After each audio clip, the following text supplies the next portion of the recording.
नमस्कार दोस्तों, आज हम भारतीय संविधान के भाग 5 संसद से संबंधित वीडियो लेकर आए हैं, जो अनेक प्रतियोगी परीक्षाओं जैसे एमपी टेट, यूपी टेट और अन्य प्रतियोगी परीक्षाओं के लिए उपयोगी होगा। तो संसद अनुच्छेद 79 संसद का गठन करेगा। संसद का गठन राष्ट्रपति, लोकसभा और राज्यसभा से मिलकर होगा। तो संसद किस किस से मिलकर बनता है? राष्ट्रपति, लोकसभा और राज्यसभा से मिलकर बनता है। संसद के 3 भाग होते हैं, निम्न सदन और राष्ट्रपति और उच्च सदन। निम्न सदन को लोकसभा बोला जाता है और उच्च सदन को राज्यसभा बोला जाता है। अब हम आगे देखते हैं राज्यसभा की संरचना। राज्यसभा में सदस्यों की अधिकतम संख्या 250 होगी, किंतु वर्तमान सदस्य संख्या 245 है, जिनमें से 233 सदस्य राज्य की विधानसभा द्वारा निर्वाचित होते हैं तथा 12 सदस्य राष्ट्रपति द्वारा विज्ञान, कला, साहित्य व समाज सेवा के क्षेत्र से मनोनीत किए जाते हैं। राज्यसभा में कुल कितने सदस्य होते हैं? 245। निर्वाचित कितने होते हैं? 233। और मनोनीत कितने होते हैं? 12 सदस्य। अनुच्छेद 81 क्या कहता है? लोकसभा के संरचना के बारे में बताता है। लोकसभा में अधिकतम 550 सदस्य होंगे, किंतु वर्तमान में यह सदस्य संख्या 543 है। लोकसभा में अनुच्छेद 330 के अनुसार अनुसूचित जाति व अनुसूचित जनजाति को आरक्षण का प्रावधान किया गया है। वर्तमान में अनुसूचित जाति के लिए 84 पद तथा जनजाति के लिए 47 पद आरक्षित हैं। तो अनुसूचित जाति और अनुसूचित जनजाति के लिए पद आरक्षित किए गए हैं लोकसभा में। तो लोकसभा में शेड्यूल कास्ट मतलब अनुसूचित जाति के लिए कितने पद आरक्षित हैं? तो 84 पद। और शेड्यूल ट्राइब अर्थात अनुसूचित जनजाति के लिए कितने पद आरक्षित हैं? तो 47 पद आरक्षित हैं। अब हम आगे देखते हैं।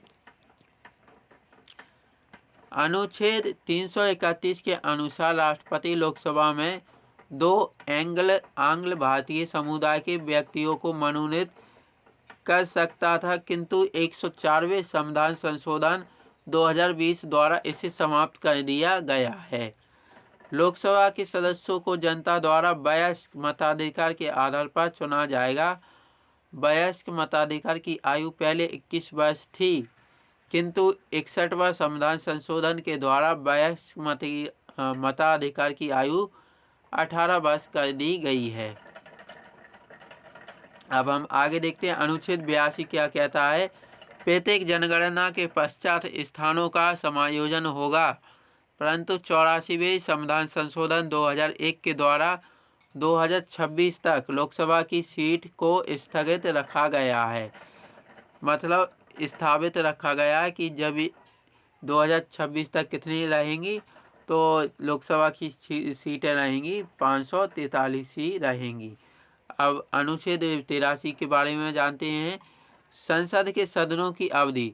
लोकसभा के सदस्यों का कार्यकाल 5 वर्ष का होगा, जबकि राज्यसभा का कार्यकाल 6 वर्ष का होगा। लोकसभा के सदस्यों का कार्यकाल कितने वर्षों का होगा? 5 वर्ष का। और राज्यसभा के सदस्यों का कार्यकाल 6 वर्षों का होगा। राज्यसभा एक स्थायी सदन है, जिसे कभी भंग नहीं किया जा सकता, क्योंकि इसके 1/3 सदस्य प्रत्येक 2 वर्ष में सेवानिवृत्त होते हैं। अब हम अनुच्छेद 84 संसद के सदस्यों की योग्यता देखते हैं। नंबर 1, वह भारत का नागरिक हो। नंबर 2, लोकसभा के संबंध में 25 वर्ष तथा राज्यसभा के संबंध में 30 वर्ष की आयु पूरी कर चुका हो। नंबर 3, संसद द्वारा निर्धारित अन्य योग्यता धारण करता हो। अब हम अनुच्छेद 85 के बारे में पढ़ेंगे। अनुच्छेद 85 क्या कहता है? संसद का सत्र राष्ट्रपति आहूत करेगा तथा सत्रावसान करेगा। लोकसभा को भंग करेगा। संसद के एक वर्ष में न्यूनतम 2 सत्र होंगे, जिनमें 6 माह से अधिक का अंतर नहीं होना चाहिए। सामान्यतः 3 सत्र होते हैं, बजट सत्र, मानसून सत्र और शीतकालीन सत्र। तो आहूत क्या होता है, संसद के सदन को राष्ट्रपति आहूत करता है, मतलब बुलाता है, और सत्रावसान मतलब सत्र को समाप्त करता है, उसे क्या कहते हैं, सत्रावसान कहते हैं। अब हम आगे देखते हैं 87 अनुच्छेद 87 क्या कहता है, विशेष अभिभाषण के बारे में बताता है। और 88 क्या कहता है, महान न्यायवादी और मंत्रियों के अधिकार के बारे में बताता है। अब हम आगे देखते हैं। अब हम राज्यसभा के सभापति और उपसभापति से संबंधित अनुच्छेद देखेंगे। अनुच्छेद 89 राज्यसभा का उपसभापति।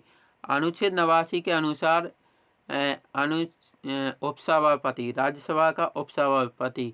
अनुच्छेद 64 के अनुसार उपराष्ट्रपति राज्यसभा का पदेन सभापति होता है तथा उपसभापति को राज्यसभा के सदस्य अपने बीच से ही चुनते हैं। राज्यसभा का उपसभापति किसे चुनते हैं, तो राज्यसभा के सदस्यों के बीच से ही अपना एक उपसभापति चुनते हैं। और राज्यसभा का सभापति कौन होता है, तो राज्यसभा का सभापति होता है उपराष्ट्रपति होता है। अब हम अनुच्छेद 90 के बारे में देखते हैं। अनुच्छेद 90 उपसभापति का पद रिक्त हटाना या त्यागपत्र। नंबर 1 कैसे कैसे हो सकता है, यदि उपसभापति राज्यसभा का सदस्य ना रहे तो पद रिक्त हो जाएगा। नंबर 2 यदि वह अपना त्यागपत्र सभापति को सौंप दे तो पद रिक्त हो जाएगा। और नंबर 3 यदि राज्यसभा उसे हटाने का प्रस्ताव पारित कर दे तो किंतु उसे हटाने का प्रस्ताव तभी लाया जाएगा जब 14 दिन पहले सूचना दी हो। अब हम आगे देखते हैं अनुच्छेद 91 यदि सभापति अनुपस्थित हो तो उपसभापति सभापति के रूप में कार्य करेगा। यह अनुच्छेद 91 क्या कहता है कि राज्यसभा में यदि सभापति अनुपस्थित हो, सभापति कौन होता है राज्यसभा का, तो राज्यसभा का सभापति होते हैं उपराष्ट्रपति। यदि राज्यसभा में सभापति अनुपस्थित है तो उपसभापति सभापति के रूप में कार्य करेगा कि कहाँ पर, राज्यसभा में। अब अनुच्छेद 92 के बारे में पढ़ते हैं। यदि सभापति या उपसभापति को हटाने का प्रस्ताव विचाराधीन हो तो उस समय वे सदन की अध्यक्षता नहीं करेंगे। अब हम आगे देखते हैं लोकसभा के अध्यक्ष और उपाध्यक्ष के बारे में अनुच्छेद देखते हैं। अनुच्छेद 93 लोकसभा के अध्यक्ष और उपाध्यक्ष को लोकसभा के सदस्य अपने बीच से ही चुनेंगे। मतलब लोकसभा का अध्यक्ष और लोकसभा का उपाध्यक्ष लोकसभा के सदस्यों के बीच से ही चुने जाते हैं। अनुच्छेद 94 क्या कहता है, अध्यक्ष और उपाध्यक्ष का पद रिक्त होना या हटाया जाना, इसके बारे में बताता है अनुच्छेद 94। नंबर 1 यदि वे लोकसभा के सदस्य ना रहे हो तो पद रिक्त हो जाएगा। नंबर 2 यदि अध्यक्ष उपाध्यक्ष को या उपाध्यक्ष अध्यक्ष को अपना त्यागपत्र सौंप दे। नंबर 3 यदि लोकसभा एक प्रस्ताव पारित करके इन्हें पद से हटा दे किंतु इन्हें हटाने का प्रस्ताव तभी लाया जाएगा जब 14 दिन पहले सूचना दी गई हो। अब हम अनुच्छेद 95 पढ़ते हैं। यदि अध्यक्ष अनुपस्थित हो तो उपाध्यक्ष के द्वारा लोकसभा की अध्यक्षता की जाएगी। अनुच्छेद 95 क्या कहता है, यदि लोकसभा में अध्यक्ष अनुपस्थित हो तो लोकसभा की अध्यक्षता कौन करेगा, तो उपाध्यक्ष लोकसभा की अध्यक्षता करेंगे। फिर इसके बाद अनुच्छेद 96 क्या कहता है, यदि अध्यक्ष या उपाध्यक्ष को पद से हटाने का प्रस्ताव विचाराधीन हो तो वे सदन की अध्यक्षता नहीं करेंगे। फिर इसके बाद अनुच्छेद 97 क्या कहता है, लोकसभा के अध्यक्ष और उपाध्यक्ष तथा राज्यसभा के सभापति और उपसभापति के वेतन का निर्धारण संसद द्वारा किया जाएगा। अब हम अनुच्छेद 99 के बारे में पढ़ते हैं। संसद के सदस्यों की शपथ लोकसभा के सदस्यों को प्रोटेम स्पीकर के द्वारा शपथ दिलाई जाती है। प्रोटेम स्पीकर सदन में चुना गया एक वरिष्ठ सदस्य होता है जिसकी नियुक्ति राष्ट्रपति करता है। राज्यसभा के सदस्यों को सभापति शपथ दिलाते हैं। अब अनुच्छेद 100 के बारे में देखते हैं। अनुच्छेद 100 क्या कहता है? सदनों के मतदान तथा गणपूर्ति आदि के बारे में बताता है। तो नंबर 1, लोकसभा या राज्यसभा में किसी विधेयक पर अध्यक्ष या सभापति मत नहीं देंगे। अध्यक्ष और सभापति मत नहीं देंगे, किंतु यदि मत बराबर हो जाए तो अपना निर्णायक मत अवश्य देंगे। जैसे कोई कानून आया तो उसमें बराबर मत हो गए, 100 मत हो गए, तो इसमें सभापति या अध्यक्ष है तो अपने पक्ष में मत दे सकता है। इनमें या तो इसमें मत दे सकता है या इन 100 में दे सकता है। तो जिस पक्ष में मत देगा तो वही निर्णय होगा। अब हम आगे देखते हैं। अनुच्छेद 100 का दूसरा क्या कहता है? यदि संसद में कोई पद रिक्त हो तो संसद को कार्य करने की शक्ति प्राप्त होगी। फिर इसके बाद अनुच्छेद 100 का तीसरा क्या कहता है? कोरम गणपूर्ति की। संसद का कोरम कुल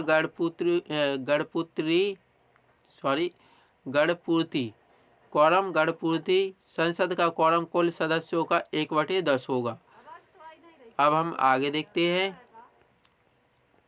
अनुच्छेद 101 स्थानों का रिक्त होना। कोई भी व्यक्ति संसद के दोनों सदनों का सदस्य नहीं होगा। नंबर 2, कोई भी व्यक्ति संसद या विधानमंडल का सदस्य नहीं होगा। नंबर 3, लोकसभा सदस्य लोकसभा के अध्यक्ष को राज्यसभा सदस्य राज्यसभा के सभापति को अपना त्यागपत्र सौंपकर पद रिक्त कर सकते हैं। चौथा क्या कहता है? यदि संसद का कोई सदस्य लगातार 60 दिन तक सदस्य की कार्रवाई से अनुपस्थित हो तो उसका पद रिक्त हो जाएगा। अब अनुच्छेद 102 देखते हैं। 102 संसद के सदस्यों की अयोग्यता बताता है। पहला अयोग्यता क्या है? पहली अयोग्यता, यदि वह लाभ का पद धारण करता हो। दूसरी अयोग्यता है वह पागल हो। तीसरा है दिवालिया हो। चौथा, यदि वह भारत का नागरिक ना हो। पांचवा, संसद द्वारा निर्धारित अन्य योग्यता धारण करता हो। अनुच्छेद 103 क्या कहता है? संसद सदस्यों की अयोग्यता पर अंतिम निर्णय राष्ट्रपति निर्वाचन आयोग के परामर्श पर करेगा। अब हम आगे देखते हैं। अनुच्छेद 105 क्या कहता है? संसद सदस्यों के विशेषाधिकार के बारे में बताता है। गिरफ्तारी से स्वतंत्रता। संसद सदस्यों को किसी भी सिविल मामले में सत्र प्रारंभ होने के 40 दिन पहले, सत्र के दौरान तथा 40 दिन के बाद गिरफ्तार नहीं किया जाएगा। फिर इसके बाद वाक स्वतंत्रता, मतलब बोलने की स्वतंत्रता। संसद के सदस्यों पर सदन में कही गई किसी बात के लिए न्यायालय में वाद नहीं लाया जाएगा। फिर इसके बाद अनुच्छेद 106 क्या कहता है? संसद सदस्यों का वेतन। संसद के सदस्यों का वेतन सदस्यों का वेतन संसद द्वारा निर्धारित किया जाएगा। फिर अनुच्छेद 108 क्या कहता है? संयुक्त बैठक के बारे में बताता है, जिसमें लोकसभा और राज्यसभा दोनों के सदस्य एक साथ बैठते हैं। तो इस तरह की बैठक को क्या कहते हैं? संयुक्त बैठक कहते हैं, जिसका वर्णन अनुच्छेद 108 में है। फिर इसके बाद अनुच्छेद 109 धन विधेयक की विशेष प्रक्रिया के बारे में बताता है। धन विधेयक केवल लोकसभा में ही राष्ट्रपति द्वारा पूर्व सहमति से प्रस्तुत किया जाता है। राज्यसभा धन विधेयक को केवल 14 दिन ही रोककर रख सकती है। यदि दूसरे ज़्यादा इस विधेयक को रोका जाए तो विधेयक पारित हो जाता है। अब संसद में विधेयक संसद में विधेयक नंबर 1 साधारण विधेयक। साधारण विधेयक कैसे पारित होता है? तो लोकसभा और राज्यसभा दोनों संयुक्त बैठक से यह पारित होता है। फिर इसके बाद संविधान संशोधन, यह भी लोकसभा राज्यसभा दोनों से होकर गुजरता है। और तीसरा है धन विधेयक, यह लोकसभा और राज्यसभा से होता है और यह 14 दिन तक रोका जा सकता है और इसके बाद स्वयं ही पारित हो जाता है। अब हम आगे देखते हैं। अनुच्छेद 110 धन विधेयक की परिभाषा के बारे में बताता है। धन विधेयक निम्न विषयों से संबंधित विधेयक होता है। नंबर 1 भारत की संचित निधि और आकस्मिकता निधि से धन निकालना या जमा करना। नंबर 2 किसी कर का अधिरोपण या उत्साधन। नंबर 3 भारत सरकार द्वारा ऋण लेना या देना। फिर इसके बाद अनुच्छेद 111 राष्ट्रपति का विधेयक पर सहमति देना। अनुच्छेद 112 वार्षिक वित्तीय विवरण। वार्षिक वित्तीय विवरण जिसे बजट भी बोला जाता है। फिर अनुच्छेद 120 अनुच्छेद 120 संसद में प्रयोग की जाने वाली भाषा। संसद में हिंदी या अंग्रेजी का उपयोग होगा, किंतु कोई सदस्य सभापति या अध्यक्ष की अनुमति से अपनी मातृभाषा का उपयोग कर सकेगा। फिर अनुच्छेद 121 क्या कहता है? संसद में चर्चा पर निर्बंधन। संसद में सुप्रीम कोर्ट अथवा हाई कोर्ट के न्यायाधीशों के आचरण पर कोई चर्चा नहीं होगी। अनुच्छेद 122 क्या कहता है? संसद की कार्रवाई को लेकर न्यायिक हस्तक्षेप का निषेध रहेगा। मतलब संसद की कार्रवाई में न्यायिक हस्तक्षेप नहीं करेगा। मतलब सुप्रीम कोर्ट और हाई कोर्ट का हस्तक्षेप नहीं होगा अनुच्छेद 122 के अनुसार। फिर अनुच्छेद 123 राष्ट्रपति अध्यादेश जारी करेगा, तो यह राष्ट्रपति के अध्यादेश। फिर इसके बाद संसदीय समितियां। संसद में विशेष उद्देश्यों की पूर्ति के लिए ये समितियों का गठन किया जाता है, जो 2 प्रकार की होती हैं। नंबर 1 तथार्थ समिति, नंबर 2 स्थायी समिति। स्थायी समिति क्या होती है? निश्चित कार्यकाल व निश्चित उद्देश्य के लिए गठित समिति स्थायी समिति कहलाती है। और तथार्थ समिति तो इसी के विपरीत होती है, स्थायी समिति के विपरीत। अब हम समितियां देखते हैं। प्राक्कलन समिति, जिसे मितव्ययिता समिति भी बोलते हैं, इसमें केवल लोकसभा के 30 सदस्य शामिल होते हैं। यह प्रशासन में मितव्ययिता लाने और फिजूल खर्चों को रोकने की सिफारिश करती है। नंबर 2 लोक लेखा समिति। इस समिति में 15 सदस्य लोकसभा से तथा 7 सदस्य राज्यसभा से शामिल होते हैं, अर्थात कुल 22 सदस्य होते हैं। इसका प्रमुख कार्य CAG की रिपोर्ट को जांचना होता है, जिसे कंट्रोलर ऑडिटर जनरल भी बोला जाता है। इसका अध्यक्ष विपक्ष से ही होता है। इसे प्राक्कलन समिति की जुड़वा बहन कहते हैं। प्रश्न आ जाता है कि प्राक्कलन समिति की जुड़वा बहन किसे कहते हैं? तो प्राक्कलन समिति की जुड़वा बहन कहते हैं लोक लेखा समिति को प्राक्कलन समिति की जुड़वा बहन कहते हैं। अब है तीसरी लोक उपक्रम समिति। लोक उपक्रम समिति, इसमें 22 सदस्य होते हैं, 15 लोकसभा से तथा 7 राज्यसभा से शामिल होंगे।